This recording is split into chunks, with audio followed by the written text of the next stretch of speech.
Right, hello wine drinking people. Time for more of what I've had to drink yesterday, and I'm always glad to see our friends from the Piedmont. You know, those of you that are watching the show know this is one of my favorite places on earth. We call it Mecca for the Nebbiolo varietal, and always great to see our friends from Vinifera, because you know what? We know we're getting great wines, and we know we have the potential to get older vintage wines. These guys... Dominic Nocerino, the owner of this company, absolute nut, just like myself. I'm willing to put 10 vintages of a wine on the shelf. Most people want one vintage. We sell that. We move on to the next. But it's great. Like I said, he has some older vintage stuff that has been stored perfectly. He controls the whole aspect of delivery from your wine from the moment it gets to this country, from the time it gets to your back door. So, like I said, we do a lot of business with Vinifera. Dante Rivetti, a company we know very well from the Piedmonts, and this family, well, there's a lot of Rivettis, like Smith in the phone book. Giorgio Rivetti, no relation. Well, probably way back when, but anyways, this estate's been making wine for over 125 years. They've lived there for 200 years. One of the largest estates, most important estates in Barbaresco, and the Chardonnay they make, this 2010, a nice amount of ripe tree fruit, peaches, and kind of honey character to the bouquet, with a little bit of a gravelly, minerally note, nice richness on the tongue, nice amount of that peach and apricot fruit, a touch of honeysuckle, and that minerality showing through in the finish. Not quite as good on the second day, unfortunately, didn't hold up as well. A little better on the first day, but still very good at $30. The Barbera Mara, which, wow, what a great little value this is. $16. They don't have Dolcetto either. Another reason why I love this producer. This wine's got a good amount of fresh earth truffles to the dark cherry fruit.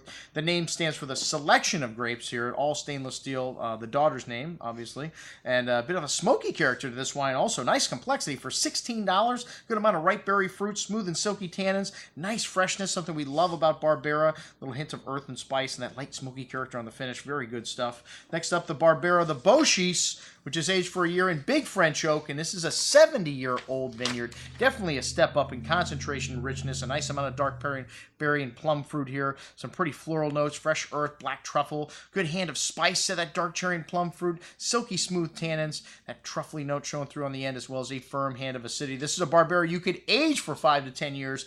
Excellent juice. And...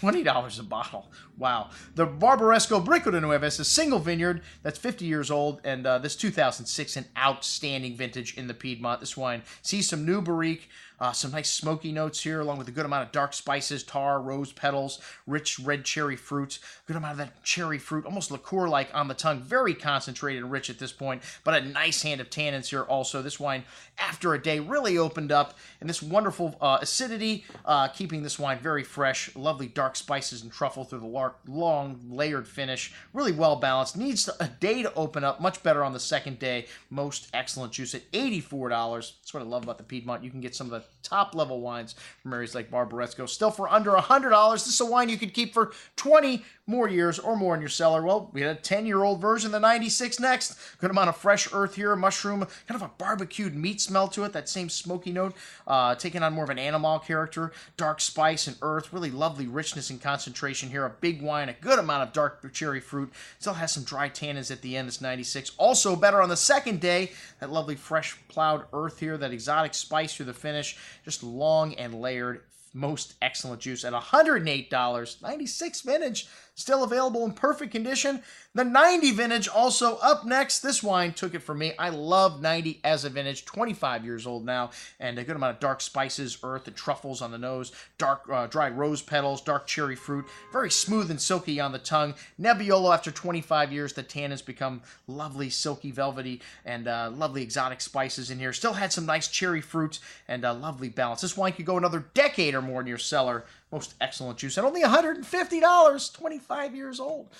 Drinking at its peak.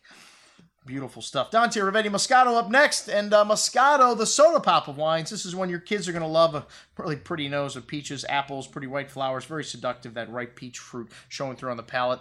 Nice little burst of effervescence and nice acidity, nice freshness here. Very good stuff. Like I said, like the soda pop of wines. People that don't like wine, you give them Moscato and they drink it down like a Pepsi. 1875. That's what we had to drink with our friends from Dante Rivetti Winery from the Piedmont. I'm your host, Andrew Lampasoni, signing off for the Wine Watch, saying remember, always drink the good stuff first.